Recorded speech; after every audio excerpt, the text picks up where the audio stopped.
అందరికీ నమస్కారం. శ్రీ శ్రీ శ్రీ ఆచార్య ప్రబోధానంద యోగీశ్వరులు వారికి, జగద్గురువైన శ్రీకృష్ణ భగవంతునికి నమస్కరించుకుంటూ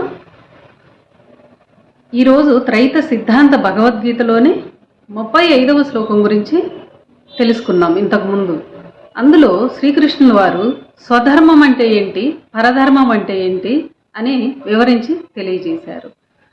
స్వధర్మంలో మరణమే మేలు, పరధర్మంలో భయము కంటే అని తెలియజేశారు.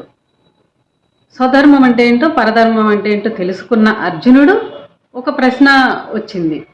ఎంతో జ్ఞానం తెలుసుకొని కూడా, ప్రపంచంలో ఆధ్యాత్మిక జ్ఞానం తెలుసుకొని కూడా ఎందుకు తప్పులు చేస్తున్నారు జ్ఞానం తెలిసిన వారు కూడా అనే ప్రశ్న వచ్చింది.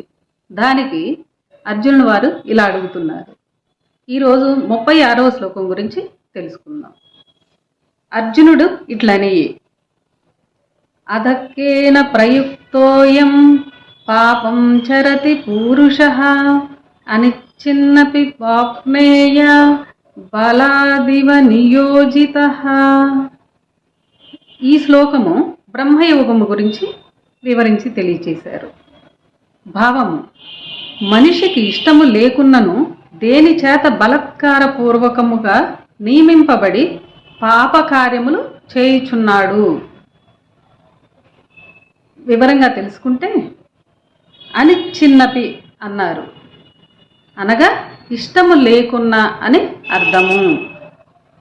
ఇష్టము ఎవనికుండదో అని అనినా జ్ఞానము తెలిసి బ్రహ్మయోగము ఆచరించవలెనని అనుకున్న వానికి మాత్రము పనుల యందు ఇష్టం ఉండదు.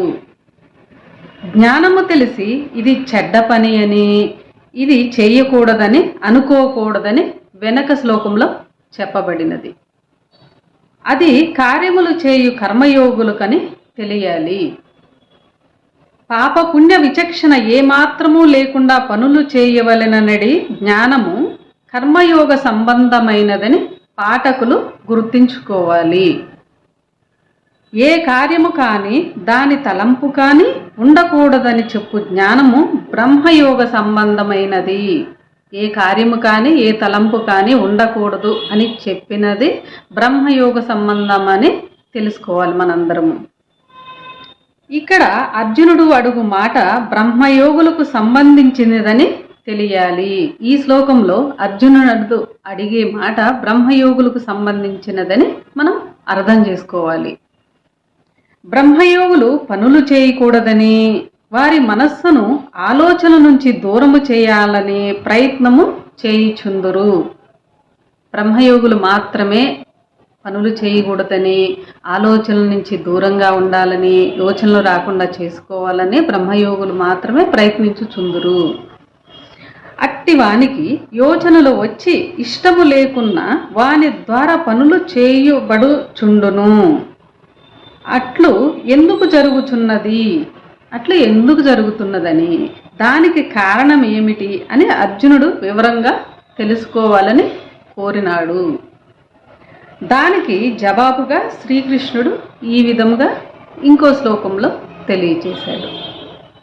బ్రహ్మయోగము యొక్క పద్ధతి వేరు, కర్మయోగము యొక్క పద్ధతి వేరు అని శ్రీకృష్ణుల వారు ఈ శ్లోకంలో తెలియజేశారు.